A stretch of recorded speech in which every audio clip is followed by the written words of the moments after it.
दुबे जी, सबसे पहले मैं आपके साथ शुरुआत करना चाहती हूँ। आपने अधिकारी को सुना, अग्निहोत्री जी को, वो इस्तीफा दे रहे हैं इसमें पॉलिटिक्स अब ज्यादा हावी हो गया है क्या? क्या ये अब खुलकर ये एक कास्ट वॉर के तौर पर यूजीसी के नए नियमों का इस्तेमाल हो रहा है? तो आप अपना नया कौन सा कानून ला रहे हैं? कैंपस में अलग कानून, कैंपस के बाहर अलग कानून। मैंने भी अभी दुबे जी बोला, आपने भी अभी दुबे जी बोला। नाम से कहाँ किसी ने बुलाया, नाम से ना आपने बुलाया ना नाम से हमने बुलाया।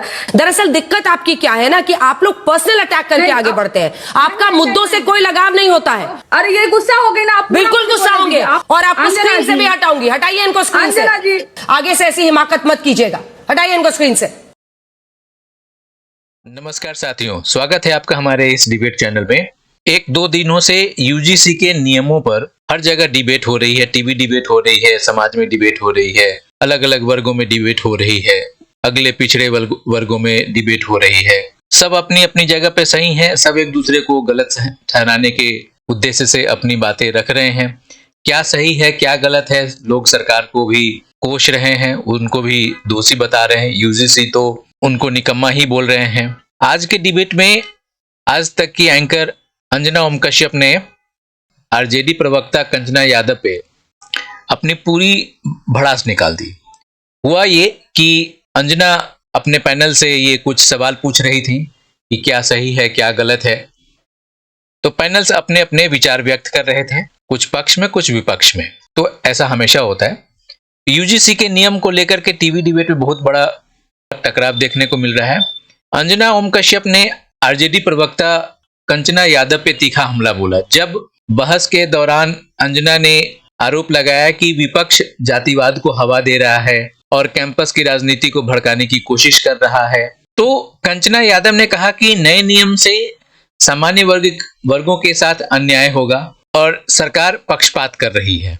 जब कंचना यादव अपना पक्ष रखने को तैयार हुई तो उसने सबसे पहले अंजना ओम कश्यप पे ही पर्सनल अटैक करना शुरू कर दिए कि आपका ही एक पक्ष है जो मैगजीन में छपा है कि आपके पिताजी का नाम ये है, आप इस जाति से बिलोंग करती हैं, आप आरक्षण के पक्ष में हैं या नहीं है, उसको लेकर के कंचना यादव ने अंजना ओम कश्यप पे पर्सनल अटैक किए। तो अंजना बिखर गई। कंचना यादव की ऐसी तैसी लगाई, बोली कि अगर औकात से बाहर की बात करोगी मैं अभी यहीं से बाहर निकाल दूंगी पैनल से, और किया भी उसने वही। तुरंत कंचना यादव को अपने पैनल से बाहर कर दिया और धमकाया भी कि आइंदा अगली बार से अगर पर्सनल अटैक करोगी तो इसका अंजाम बुरा होगा, और कंचना यादव को पैनल से बाहर कर दिया। आइए, आज का डिबेट मजेदार है। यूजीसी का नियम किसी के पक्ष में है किसी के विपक्ष में है, ये तो आने वाला समय बताएगा, लेकिन हम इस डिबेट को एंजॉय करते हैं। आइए। दुबे जी, सबसे पहले मैं आपके साथ शुरुआत करना चाहती हूँ। आपने अधिकारी को सुना, अग्निहोत्री जी को, वो इस्तीफा दे रहे हैं इस मुद्दे पर, लेकिन ऐसा लग रहा है वो ना अखिलेश बाबू से बात करने पर वो पीछे हट रहे हैं, ना वो अभी मुक्तेश्वरानंद के साथ तो उनके वीडियो ही आ गया है, बातचीत ही आ गई है। इसमें पॉलिटिक्स अब ज्यादा हावी हो गया है क्या?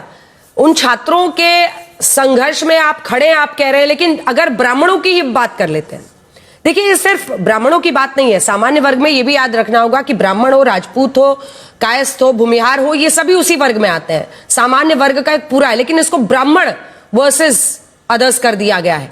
तो हम कुछ डेटा दिखाना चाहते हैं जल्दी से अपने दर्शकों को, क्योंकि ये वाली जो पॉलिटिक्स है, विपक्ष क्यों इस एजेंडे को कर रहा है कि भाई देखिए ये तो ब्राह्मण विरोधी लोग हैं। जो उत्तर प्रदेश का मध्य हिस्सा है, इसमें 60 विधानसभा सीटों पर 20% से अधिक आबादी है ब्राह्मणों की। 110 से 115 विधानसभा सीटों पर ब्राह्मण मतदाताओं का बड़ा प्रभाव होता है। 2027 के चुनाव के मद्देनजर 15% से अधिक आबादी वाले जो प्रमुख जिले हैं वो हमने आपके सामने रख दिए हैं। चर्चा ये कहते क्या ये खुलकर ये एक कास्ट वॉर के तौर पर यूजीसी के नए नियमों का इस्तेमाल हो रहा है? अंजना जी नमस्ते।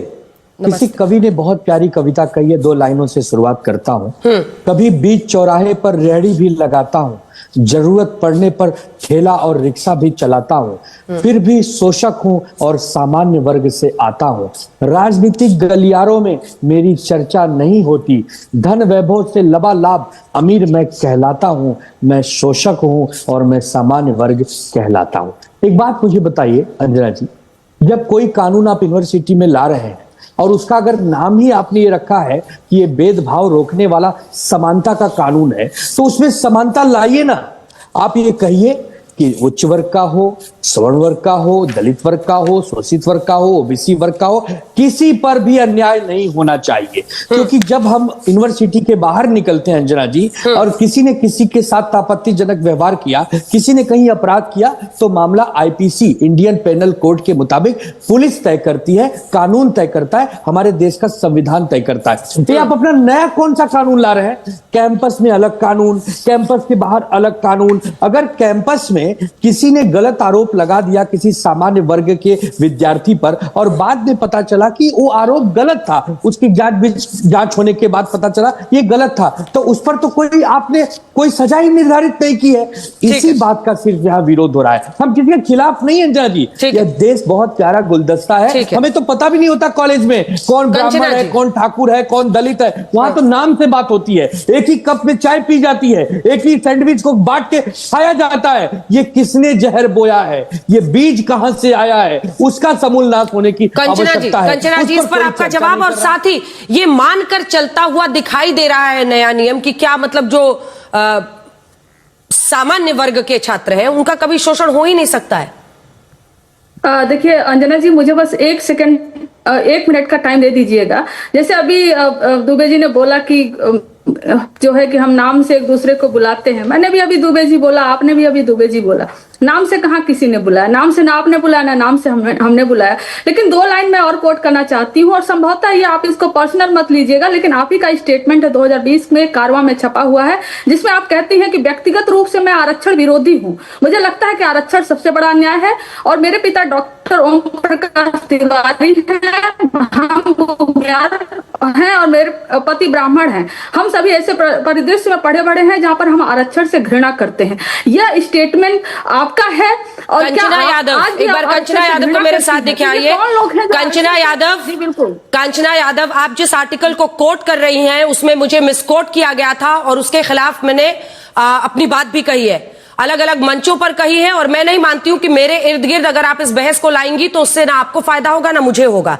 लेकिन इस मैगजीन ने मुझे मिसकोट किया, और एक नहीं अनेकों ऐसी बातें कही मेरे खिलाफ जो कि पूरी तरह से गलत थी।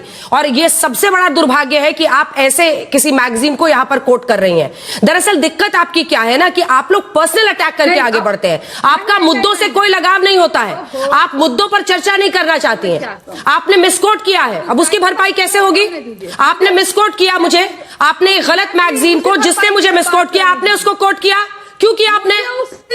क्यों कोट किया आपने? अरे ये गुस्सा हो गई ना आप? बिल्कुल गुस्सा होंगे। अगर आप फेक न्यूज फैलाएंगी तो मैं गुस्सा होंगी, और आपको स्क्रीन से भी हटाऊंगी। हटाइए इनको स्क्रीन से। कंचना यादव, आप बिना वेरिफिकेशन के मुझे ऑन एयर कोट नहीं कर सकती हैं, और कोई भी वेरीफाइड जगह से आपको कोट करना होगा। एक ऐसा मैगजीन जिसने मुझे मिसकोट करके छापा हो उसको आपने कोट किया है। आगे से ऐसी हिमाकत मत कीजिएगा। हटाइए इनको स्क्रीन से। चलिए बाकी मेहमानों को दिखाइए। अखिल स्वामी जी, आपके पास आ रही हूं।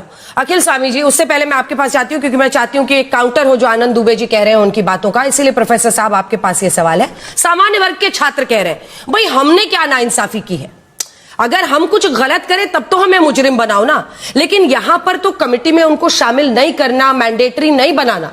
जैसे सबके लिए है, 10 मेंबर्स की टीम है, कमेटी बनेगी, उसमें उनका रिप्रेजेंटेशन मैंडेटरी नहीं करना उनको चोट पहुंचा रहा है। अगर मेरे खिलाफ गलत नियत से कोई कुछ करे तो उस पर नहीं बोलना, मतलब उसके खिलाफ एक्शन नहीं होगा। वो कह रहे हैं ये गलत है। क्या ये सही नहीं? क्या ये नेचुरल जस्टिस नहीं है जो ये छात्र मांग रहे हैं? कैसा लगा आपको अंजना का धमकाना? कंचना यादव की सिट्टी पिट्टी गुम हो गई। इस वीडियो को देख करके आपका कोई विचार बनता है तो कमेंट में जरूर शेयर कीजिएगा, और इस वीडियो को शेयर कीजिए, लाइक कीजिए, सब्सक्राइब कीजिए। फिर मिलते हैं किसी नए वीडियो के साथ, नए डिबेट के साथ। तब तक के लिए जय हिंद, जय भारत, जय सनातन।